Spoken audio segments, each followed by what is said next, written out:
বিষয়ে যখন বড় বড় গুলি মারছে তখন দেশ জুড়ে মাননীয় প্রধানমন্ত্রীজি ট্যাক্স রিবেট করে দিয়েছে। কোথাও ডিজেলে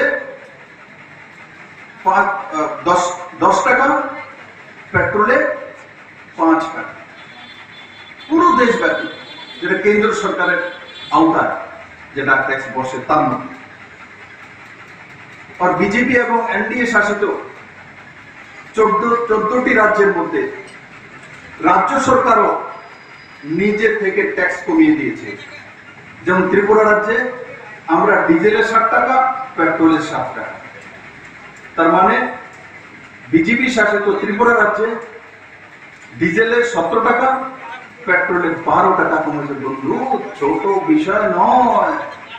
এক বছরে ত্রিপুরা সরকারের 69 কোটি টাকা লোকসান হয়ে গেছে। 69 কোটি টাকা লোকসান হবে। এই ভরপাই এই সরকার থেকে কোন না কোনো জায়গা থেকে করতে হবে। আমাকে কেউ এনে টাকা দেবে না রামনগর থেকে এসে করে নেন দাদা 5 টাকা করে চাঁদা তুলেছি, আপনি নিয়ে নেন। আর চাঁদার কালচার আমাদের সরকারও নেই, আমার পার্টি তুলে। আজকে যখন হয়ে যায় তখন মনে হয় আপনি আপনাদের যারা আলোচনা করতে আসে তাদেরকে জিজ্ঞাসা করা, আপনার রাজ্যে কি হয়েছে? যদি বিপ্লবদের ছোট্ট ত্রিপুরা রাজ্যে 60 টাকা করে পেট্রোল ডিজেলে কমাতে পারে, আপনি 10 পয়সা কেন কমাতে পারলেন না? নিয়ত খারাপ, মানসিকতা খারাপ, মানুষকে লুটপাট করা, মানুষের কাছ থেকে চাঁদা তোলা, সিন্ডিকেট বাজি করা, ক্যাডার বাজি করা যদি মানসিকতা হয়, সে কিভাবে করবে বন্ধু? 72 ত্রিপুরা 15 রাজ্য হয়েছে। ত্রিপুরাতে বহু মুখ্যমন্ত্রী হয়েছে, বহু সরকার হয়েছে, কেউ 25 সাল লাগাতার ছিল, কিন্তু কোন ত্রিপুরা সরকার কোনদিনই পেট্রোল ডিজেলের নিজ থেকে পয়সা কম করেনি, যতটা আমার কাছে। এই ভ্যাকসিনেশনের যে প্রোগ্রাম, তার মধ্যে সহযোগিতা করছে, আগেও করেছে, এখনো করবে। প্ল্যাটফর্মকে এটা আমি বলবো, আজকে যে আমি ডাটাটা তুলে ধরলাম সেগুলো তুলে ধরা মানুষের সামনে। আমাদের সরকার হয় কি, আমরা একে এক করে কাজ করে যাচ্ছি। একদিন নিউজ পেপার আসবে, একদিন ইলেকট্রনিক্স মিডিয়া আসবে, সোশ্যাল মিডিয়াতে চলে, নেক্সট ডে আরেকটা চলে আসে, তো ওটা ছেড়ে। তার জন্য আমি আপনাদেরকেও বলবো, মহিলাদেরকে বলবো, গুপ্তগু করা। যখন বসা চা খাওয়ার সময় কোন দিদির বাড়িতে, তখন মোদির বিষয়ে বলা, মোদি হ্যাঁ তো মুমকিন হ্যাঁ, প্রমাণিত। 10 বার বলা, 20 বার বলা, দেখবেন বাড়ির মধ্যে পজিটিভিটি আসে। আপনার এরিয়ার মধ্যে সকারাত্মক মানসিকতা তৈরি হবে। না হলে কিছু লোক আছে কি, আচ্ছা মোদি তো ঠিক আছে 5 টাকা কম করছে পেট্রোলে, ডিজেলে 10 টাকা, বিপ্লবদের তো 5-7 টাকা কম। প্ল্যাটফর্মকে ধন্যবাদ দিয়ে স্পোর্টিং ক্লাবকে সমস্ত মেম্বারদেরকে এবং পদাধিকারীদেরকে ধন্যবাদ জানিয়ে বলবো যে মাননীয় প্রধানমন্ত্রীজির নেতৃত্বে যে মহান কর্মযজ্ঞ এই কোভিডের ভ্যাকসিনেশন প্রোগ্রাম চলছে, সেটাকে অতি দ্রুত সেকেন্ড ডোজ যাতে প্রত্যেকটি পরিবারে পৌঁছে যায় 18+, তার ব্যবস্থা করা। আপনারা প্রত্যেকটা ফ্যামিলিকে জানেন, তো জিজ্ঞাসা করা সেকেন্ড ডোজ হয়েছে কিনা, একটা ভলেন্টিয়ারের মতো বের করে বাড়ি বাড়ি জিজ্ঞাসা করা সেকেন্ড ডোজ হয়েছে কিনা, কত মাস হয়েছে। আর দেখবেন যে আপনি বেরিয়ে আসবে কারা বাদ করেছে, ও তাদেরকে এনে ভ্যাকসিনেটেড করিয়ে দেবে। আমি আশা করি সমস্ত ক্লাবগুলো ওই দিশাতে কাজ করবেন এবং মাননীয় প্রধানমন্ত্রীজির যে স্বপ্ন এক শক্তিশালী ভারত নির্মাণ করা, সেই দিশাতে নরেন্দ্র মোদী লাগাতার কাজ করে চলছেন। এবং এই কোভিডের সময় পুরানো আমাদের ইউপি গভর্নমেন্টের যে ফাইন্যান্স মিনিস্ট্রি চিদাম্বরম হোক বা কংগ্রেসের রাহুল গান্ধী হোক, এরা যে বলেছিল যে ভারতের ইকোনমি 40 বছর পিছিয়ে যাবে, 50 বছর পিছিয়ে যাবে। ভারত পিছিয়ে যায়নি, ভারত পিছিয়ে যায়নি। ইচ্ছে করে যাতে বিদেশি ইনভেস্টমেন্ট না হয়, ব্যবসায়ীরা ভয় পেয়ে যায়, তার পরিবেশ তৈরি করা হচ্ছিল, গেল রদ তুলেছিল, এগুলো প্ল্যান করা হয়। কিন্তু নরেন্দ্র ভাই মোদী দৃঢ় বিশ্বাস আর শিল্পপতিদের সঙ্গে, ফরেন ইনভেস্টরদের সঙ্গে নিবিড় সম্পর্কের কারণে এদের যে প্রচেষ্টা ছিল সেটা ব্যর্থ হয়েছে। এবং আজকে আমরা দেখেছি আমাদের ইকোনমি ঘুরে দাঁড়িয়েছে, জিএসটি কালেকশন এখন বেড়ে গেছে। যখন আমরা দেখতাম কোভিডের সময় আমাদের স্টেট শেয়ার জিএসটি আসতো না, 30% কাট করে দিয়েছে, 35% কাট করে দিয়েছিল, আসতো না, কোথা থেকে দেবে? কিন্তু এখন আবার গরম মাত্রায়, এখন যে আমি রেকর্ড দেখছি, রেকর্ড করে জিএসটি কালেকশন আসছে। আর জিএসটি কালেকশন আসছে মানে মানুষ রোজগার করছে বলেই সেই জিএসটি পে করছে। তার মানে ভারতের আর্থিক ব্যবস্থা ঠিক জায়গায় পৌঁছে যাবে এবং সেই দিশাতে চলছে। তার জন্য অনেকের মধ্যে ভাবনা আছে যে আমি রামনগরে নিয়েছি তো আমাকে মনে আবার রামনগরে ওই সেন্টারে গিয়ে নিতে হবে। কোনো দরকার নেই, এনিওয়্যার, যে কোনো জায়গা আপনি নিতে পারবেন। তাছাড়া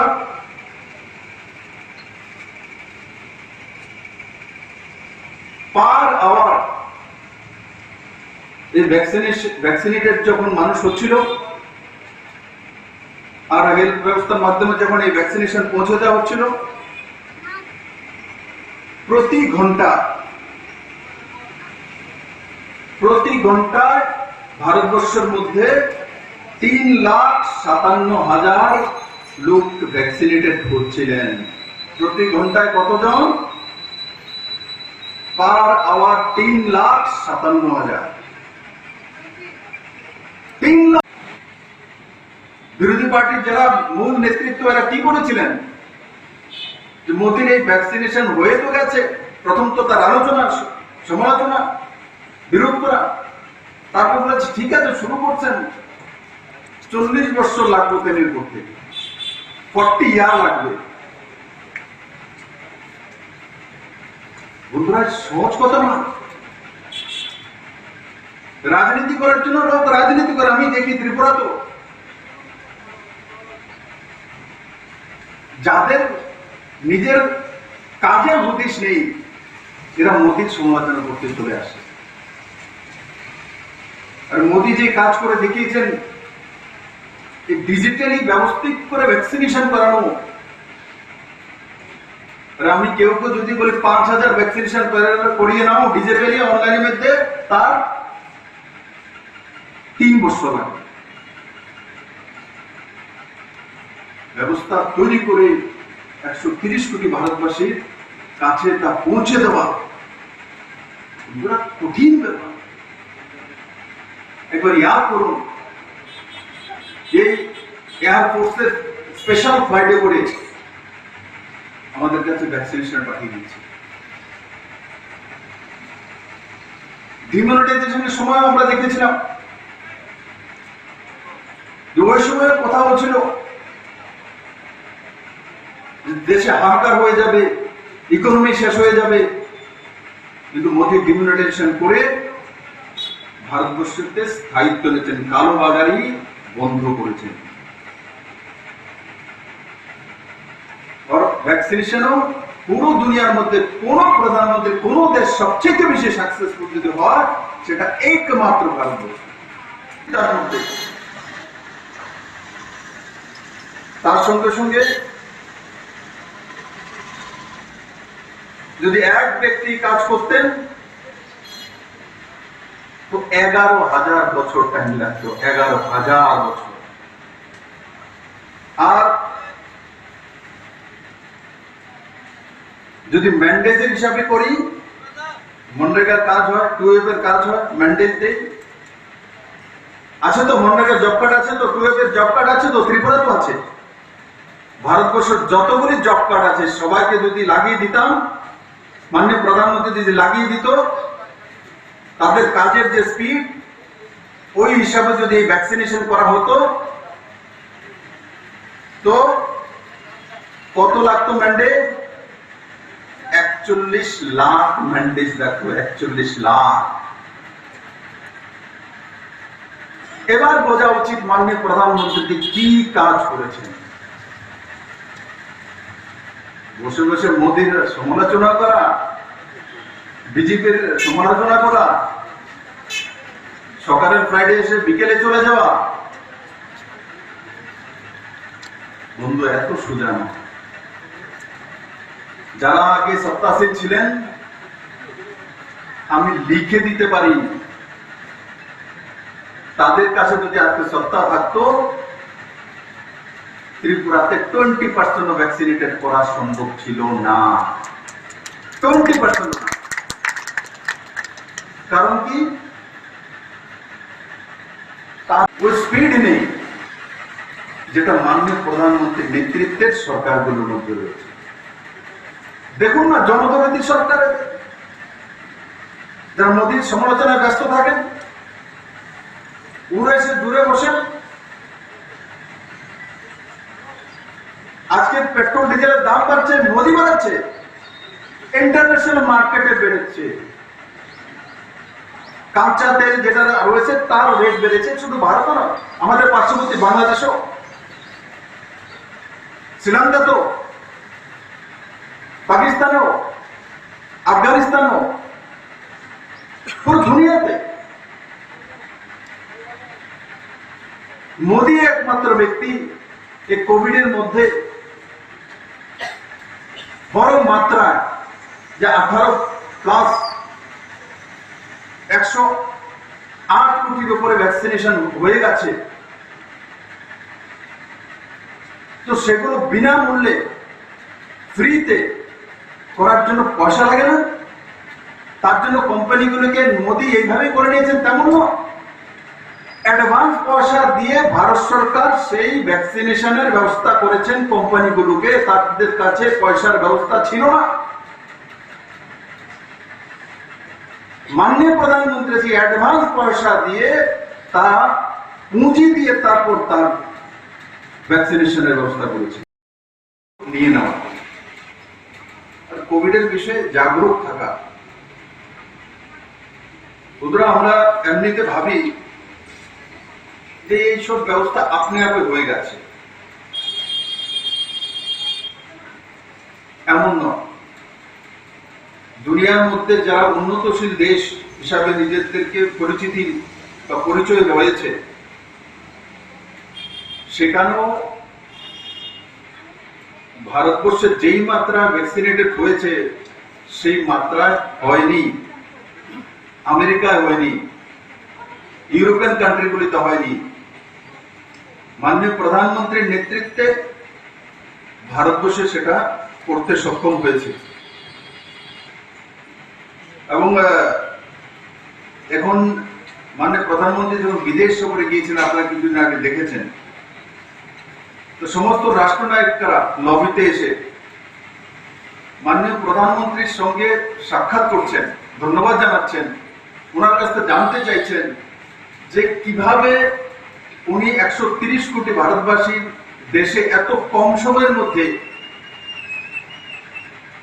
ভ্যাকসিনেশন করিয়ে নিয়েছেন। কি তার ব্যবস্থা? ওনাদের কাছে এত উন্নত ব্যবস্থা থাকার পরও কেন ওনারা পারেননি,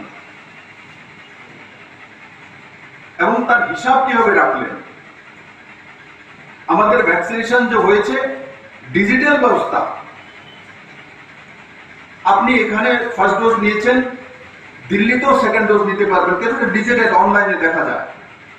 আপনার কাগজটা আপনি দেখালে কত মাস হয়েছে, তো কেরালাতেও আপনি নিতে পারবেন। প্রত্যেকটা ডোজের হিসাব ডিজিটালি যদি কোনো দেশ করতে পেরেছে, একমাত্র ভারতবর্ষ, কমপ্লিটলি একমাত্র ভারতবর্ষ। বর্ষা আসলে আসবে, বর্ষা চলে গেলে ডাক দেওয়ার জন্য আসবে না, তার বাইরে তাদের কোনো অস্তিত্ব নেই। মানুষের কাছ থেকে লুটে খাওয়াই তাদের চরিত্র, সেটা প্রমাণিত। কিন্তু ত্রিপুরা সরকারের সেই দিশাতে একটি কদমও দেয়নি আজ পর্যন্ত। যতগুলো স্কিম হোক, যতগুলো কাজকর্ম হোক, জনহিতে কাজ যদি কোনো সরকার ত্রিপুরাতে করেছে তো এই সরকারই করেছে, হিম্মতের সঙ্গে করেছে। আমি আবারও বলি, আমি মুখ্যমন্ত্রীর দায়িত্বে কাজ করি তার জন্য প্রশংসা করছি, এমন নয় বন্ধু, এমন নয়। এক রাতে ডিসিশন করে নেওয়া 7 টাকা করে কম করে দেবো 2টাতে কঠিন সিদ্ধান্ত ছিল, কঠিন সিদ্ধান্ত। কিন্তু ত্রিপুরার মানুষ সর্বোপরি আমার একটা বিশ্বাস আছে, মাননীয় প্রধানমন্ত্রী যে দিল্লিতে আছে, আমি যখনই বিপদে পড়েছি, চাই 7th পে স্কেল দেওয়ার সময় উনি আমাকে 1500 কোটি টাকা দিয়েছে। যখনই আমি যে যে বিল্ডিংগুলি পুরনো সরকার রেখে গিয়েছিল, স্কিম বন্ধ হয়ে গেছে, কিন্তু ওনার কাছে যখন আমি আবেদন করেছি তা আমাকে 348 কোটি টাকা দিয়েছে। আমার একটা ভরসা, আমি করে দিই, 69 কোটি টাকা আমার লোকসান হয়ে যাবে, কিন্তু মাননীয় প্রধানমন্ত্রীর সামনে যদি তুলে ধরি, নিশ্চিত ত্রিপুরাবাসীর সঙ্গে পাশে দাঁড়াবে, সঙ্গে থাকবে, জীবনের সাথী হবে। বারবার মোদীজি প্রমাণিত করছে, তার জন্য বিপ্লব দেবে, হিম্মত হয়ে যায়, জো করে দেবো রাত্রি। আমি চিফ সেক্রেটারিকে ফোন করে সঙ্গে সঙ্গে বলে দিয়েছি এটাকে লাগু করে দিই। কোন সরকার করেনি, একমাত্র নরেন্দ্র মোদী পরিচালিত ত্রিপুরা সরকার করতে সক্ষম হয়েছে। তার আগে যে কোনো সরকার ছিল, কেউ এই হিম্মত করেনি কোনোদিনও। বন্ধুরা, কলেজ বই কোন ছেলে যখন বাইক নিয়ে যায়, যদি 5 লিটার এখন সেখানে পেট্রোল নেবে, 5 লিটারতে কত কম হয়ে যাবে? কত কম হবে? 60 রুপিস। 5 লিটারে 7 টাকা কম, 60 রুপিস। যখন কোনো আমার ট্যাক্সি চালক ডিজেল দেবে, যদি 10 লিটার ডিজেল নেয়, কত টাকা কম হবে? 10 লিটার ডিজেল নিলে 170 টাকা কম হবে। চাকরি জানে কথা বলতে। তার জন্য আমি রামনগরের সমস্ত জনতাকে বলবো, আর এখান থেকে যখন আমি বলছি সারা ত্রিপুরাবাসীর কাছে পৌঁছে যাবে, নিজের ঘরে যে বাইকটা আছে ছেলের কাছে, নিজের স্বামীর কাছে যে গাড়িটা আছে, এবার যে 12 টাকা 70 টাকা করে কম করে দেওয়া হচ্ছে, তাতে আপনার কত লাভ হচ্ছে হিসাব করে একবার ঘরে নিজেদের মধ্যে আলোচনা করুন যে আপনার কত টাকা বেঁচে গেছে মাসে। অনেকের মনে হতে পারে এত ছোট কার্যক্রমে মুখ্যমন্ত্রী কেন চলে আসে। স্বভাবত সেটা কম হয়, তো সেটা বোঝা উচিত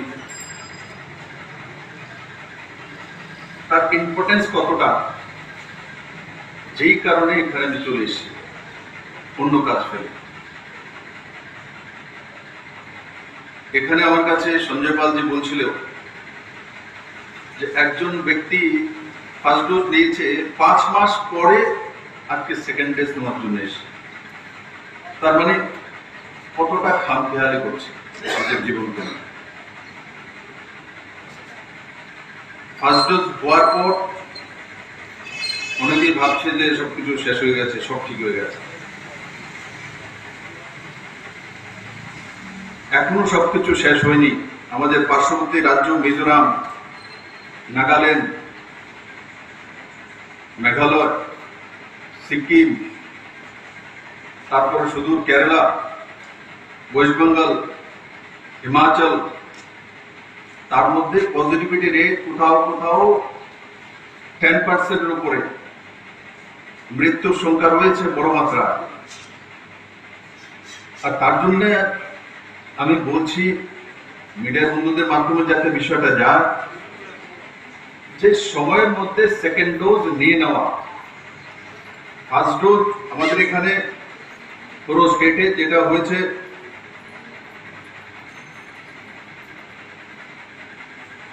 প্রায় 96%, আর সেকেন্ড ডোজ 68.9%। আর এএমসিতে ফার্স্ট ডোজ হয়েছে 102%। এখন প্রশ্ন উঠতে পারে 102% কিভাবে হলো? 102% সেই কারণে হয়ে গেছে কারণ কি যে কেউ অন্য জায়গা থেকেও আগরতলা যদি থাকে, তার বাসিন্দা আগরতলা হতে হবে এমন কোনো বিষয় না, এএমসির হতে হবে, সে ডোজ দিতে পারে। তার জন্য 102% হয়েছে। কারণ কি বিভিন্ন জায়গা থেকে বিলুনিয়া শাহপুর অন্য জায়গাতেও এখানে পড়াশোনা করার জন্য, চাকরি বাকরি করার জন্য লোক থাকে, তার জন্য 102% হয়েছে। আর সেকেন্ড ডোজ যেটা সারা ত্রিপুরাতে 68.9% হয়েছে, এখানে সেটা 82.77%, মানে প্রায় 89%। তো সমস্ত জাগরুক এএমসির নাগরিকদেরকে আমি বলবো